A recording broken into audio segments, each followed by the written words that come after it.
Canelo Alvarez says that Triple G, Gennady Golovkin, is a one-dimensional fighter, okay? And that he feels like he lost to Danny Jacobs. It's your boy CJ Goodfella back with the boxing clinic, man. Now, let's start off with the Danny Jacobs part, the latter of the comment. You can feel that he lost to Danny Jacobs. A lot of people feel that, he lost that fight. I had Danny Jacobs winning by 1 point. So you know what that tells me? The fight was close. Could have went easily the other way, 2 points for Triple G, or win an additional 2 or 3 points for Danny Jacobs, or additional 3 points for Triple G. And it was a step-up fight for Triple G. He had never fought anybody like Danny Jacobs with the size, skills, and athleticism Danny Jacobs had. It wasn't like it was a piss-poor performance. It was a high competitive fight. It didn't tell me anything I didn't know about Triple G. It didn't tell me anything new about him. Everything I already knew, And, Canelo's harping on that. At the end of the day, what I read into that is, I took the Triple G fight right now, because, Danny Jacobs showed me the blueprint. That's what I read into it. I just keep it real, But the difference is, and that is, Danny Jacobs is 6'1", long and can box. Now, can Canelo do things better than Danny Jacobs? Absolutely. Do I think Canelo is a bit more battle-tested and more skilled fighter than Danny Jacobs? Yes. But once you add in the physical attributes, which kind of has to equate into the equation, is, Danny Jacobs might just be better. I think Canelo's a better defensive fighter. I think Canelo is more aggressive. He won't be as passive as Danny Jacobs was in that fight. I think he's a better combination puncher. I think he punches with more authority. He punches through every target. He doesn't punch at the target like Danny Jacobs did with Triple G. Not saying that he does hit harder than Danny Jacobs. I'm not saying that. Danny Jacobs has better feet work than Canelo. You know what I mean? But Canelo's a better body puncher. He's a more well-rounded offensive fighter to me. I like his upper body movement. He's slick upper body movement. He moves his head well.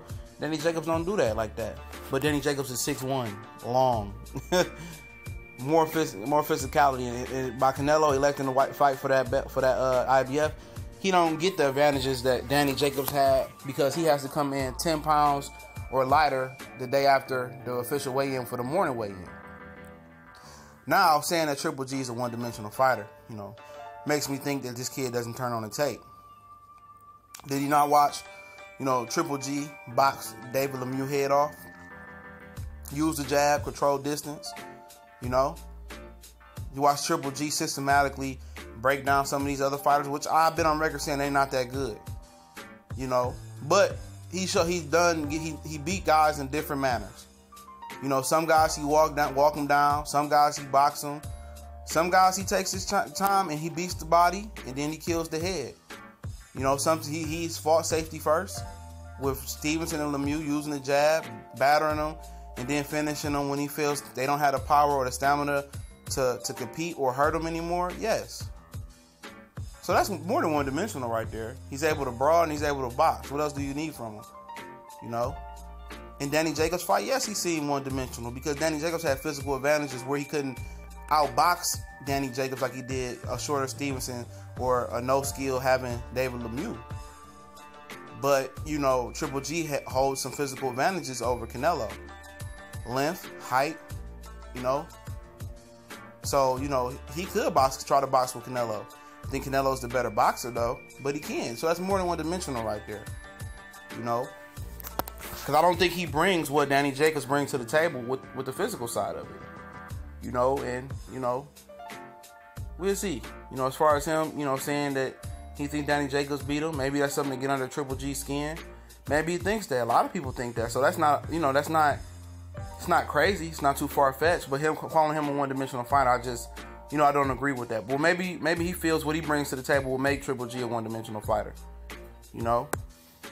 Showing angles, being able to outbox him. So his only option, maybe Canelo feels, is to walk. He's going to have to walk Canelo down. Maybe Canelo feels he can't box him, he can't compete with him.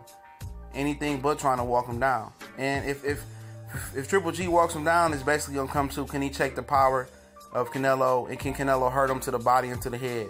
And can Canelo sustain his energy level from round 1 to whenever the fucking end to 12? That's really the question.